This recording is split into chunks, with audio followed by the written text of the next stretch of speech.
Hi, I'm Denise with the Fox team, and today I'm here to talk to you about the 9 reasons a home doesn't sell.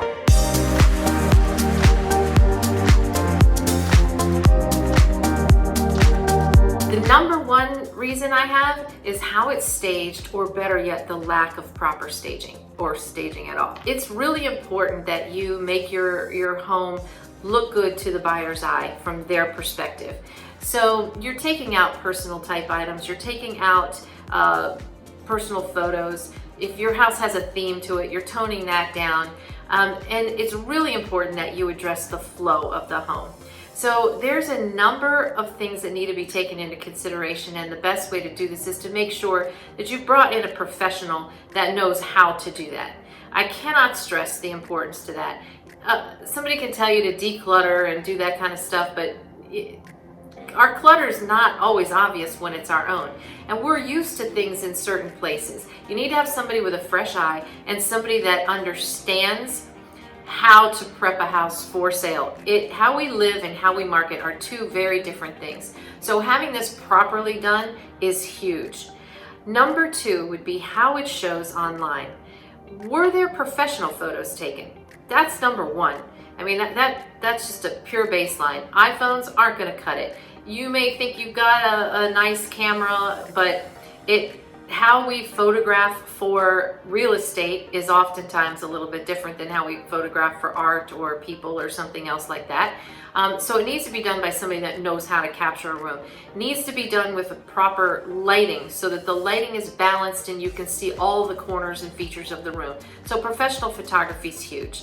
Number 3, lack of appropriate photography. Are you a house that's got acreage? If so, you should have a drone shoot in addition to your interior regular photo shoot. If you've got acreage, you simply can't display that from regular photos. So a drone shoot is huge and important.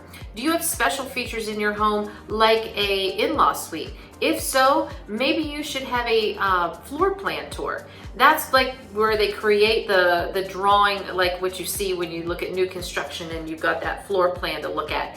And those have hyperlinks to the pictures in those particular rooms. It's a great way to make sense of a house that might be otherwise a little confusing to the buyer.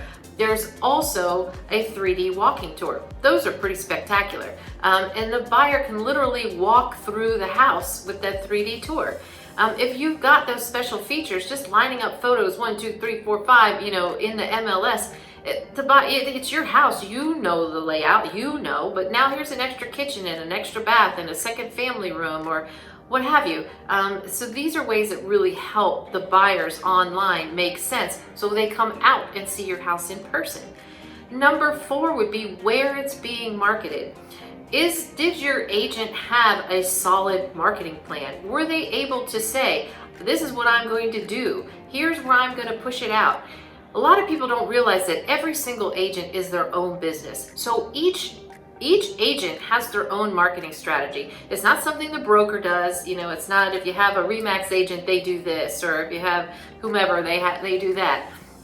Each person does their own thing.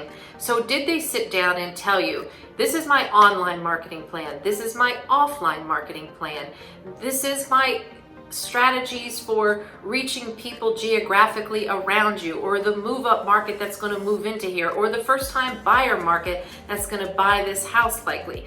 Those are very important strategies, and your agent should be able to sit down and show you a written, proven plan for doing that. Number 5 would be a lack of open house strategy. I can talk about having a strategy for an open house, but did they even hold an open house? So that's a very important part of the marketing strategy, and it has a whole strategy all in and of itself. There are ways to push that open house out via targeted Facebook ads, by pushing it out to the various real estate portals. That open house strategy is important to get out a week ahead of time. You should be able to have a strategy that's bringing 20 or more groups through your open house, so you're getting the exposure. And the first weekend you're on the market is a great time to do that. So was there an open house strategy? Number 6 would be condition issues. If there are interior condition issues, was an expert brought in to discuss what the return on investment would be for fixing those prior to coming on the market, or the cost that it might affect your sale price by not doing them? And how severe or easy are those condition issues to overcome? Do they require a contractor? Would proper appropriate staging have minimized that condition issue to make it something that was no longer a deal breaker type problem? Paint's a simple issue to talk about. Staging could minimize the paint, depending on the color, and help make that so you don't have to go repaint that room, especially if the house has become vacant. That's a huge problem. So it's very simple to talk about condition issues, but if your agent wasn't strong enough to bring them up to the front and they just got swept under the rug, you could be finding out about these from your buyers coming through the house. You don't want to waste those first couple weeks on the market or first week on the market with your hottest buyers telling you what you should have done and passing on buying your house because they weren't done. An experienced, smart agent should be able to know what issues need to be addressed and what issues could be dealt with in another way. So number 7 would be lack of communication. Is your agent talking to you on a weekly basis? Are they sharing feedback with you? Are they talking about strategies to help a buyer who's got questions and overcome any issues they may have with wanting to move forward with putting an offer on your house? Sometimes you still have to do a little bit of selling and talking in this business, not just opening the door, If they're not talking to you, they're probably not talking to the buyer's agent either. If buyers are having questions, then the longer a question goes unanswered, the faster that buyer's losing interest in your property. So communication is huge. Number 8 would be negotiation. There are 25 negotiations in a real estate transaction. Is your agent a strong negotiator and able to help overcome these obstacles to keep people interested or getting off the fence and putting an offer forward? And it may not even be a negotiation at contract time. I can't tell you how many houses we've taken over from other agents that have fallen apart in the home inspection. There are a lot of ways to work through a home inspection issue, but it takes good communication and negotiation skills to do it. Number 9, your original price structure. And that's right, the last one of these is pricing. Out of the houses that we've taken over from other agents, a very small percentage we had to go in and change the price. Usually it's these first 8 that we deal with. So your original pricing structure though is a key factor, and if you weren't guided on how to do it, you need to be pricing your house against houses that are very similar to yours. In other words, if you're a split foyer, you need to be a split foyer, not comparing yourself against a colonial, or a rancher and a split are not the same. So it needs to be a like property, and it needs to be in a recent time period. It needs to be within the last 3 months. Appraisers don't go back that far. So that house 2 years ago that got twice the money, that's ancient history. Nobody will take that stuff into consideration. So it needs to be recent, it needs to be a like property, and you need to be using the solds and expireds to really price yourself against. We do take into consideration other houses that are active, but that doesn't mean that those houses price themselves properly either, or that they're going to sell at whatever they're priced at.